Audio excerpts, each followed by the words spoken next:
ਪਹਿਲੇ ਬਿਲਕੁਲ ਸਹੀ ਸਾਂ। ਇਹ ਮੈਨੂੰ ਹੈ 20 ਸਾਲ ਹੋ ਗਏ।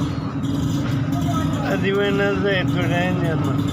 ਭਾਈ ਨਿੱਕੇ ਨਿੱਕੇ ਭੈਣ ਭਰਾ ਨੇ ਰੋਟੀ ਤੇ ਕਮਾਣੀ, ਪਿਓ ਬਹੁਤ ਹੋ ਗਿਆ, ਮਾਂ ਬੁਢੇਰੀ ਹਾਲਦੀ ਪੈਣ ਭਾਈ ਰੋਦੀ। ਜੇ ਲੰਗਰ ਲੱਗੇ ਤੇ ਲੰਗਰ, ਜੀ ਨਾ ਲੱਗੇ ਤੇ ਨਾ। ਮੈਂ ਰੱਬ ਦਾ ਸ਼ੁਕਰ ਅਦਾ ਕਰਨਾ, ਰੱਬ ਦੀ ਥਾਂ ਚੜ ਰਿਹਾ। ਮੇਬੀ ਚ ਭਾਈ ਕੋਈ ਕਿਤੇ ਅਸਾਨ ਨਹੀਂ ਦਿੰਦਾ, ਭਾਈ ਰੱਬ ਦੇ ਰੱਬ ਦਾ ਦੁਆ ਕੋਈ ਨਹੀਂ ਕਰ ਦਿੰਦਾ, ਰੁਕਦਾ ਹੀ ਰੱਬ।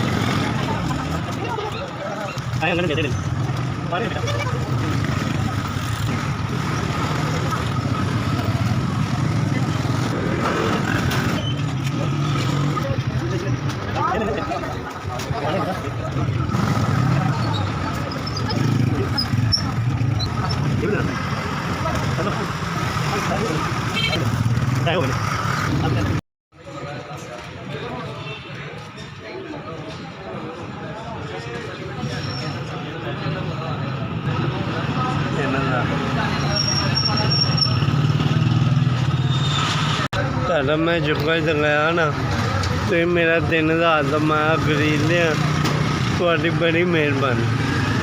ਮੈਂ ਤੁਹਾਡਾ ਸ਼ੁਕਰ ਅਦਾ ਨਾ, ਤੁਹਾਡਾ ਅੱਲਾ ਭਲਾ ਕਰੇ। ਮੈਂ ਸਵੇਰ ਦੇ 50 ਰੁਪਏ ਕਮਾਏ ਨੇ, ਤੁਸੀਂ ਮੇਰੇ ਮੇਰਾ 3000 ਦਾ ਮਾਂ ਖਰੀਦਿਆ। ਤੁਹਾਨੂੰ ਅੱਲਾ ਤੁਹਾਡਾ ਭਲਾ ਕਰੇ, ਤੁਹਾਨੂੰ ਅੱਲਾ ਇੰਨਾ ਕੁ ਦੇਵੇ ਤੁਰ ਕੇ ਨਾ ਬੈਠੋ। ਮੈਂ ਤੁਹਾਡਾ ਸ਼ੁਕਰ ਅਦਾ ਭਾਈ, ਤੁਸੀਂ ਮੇਰੀ ਹੈਲਪ ਕੀਤੀ।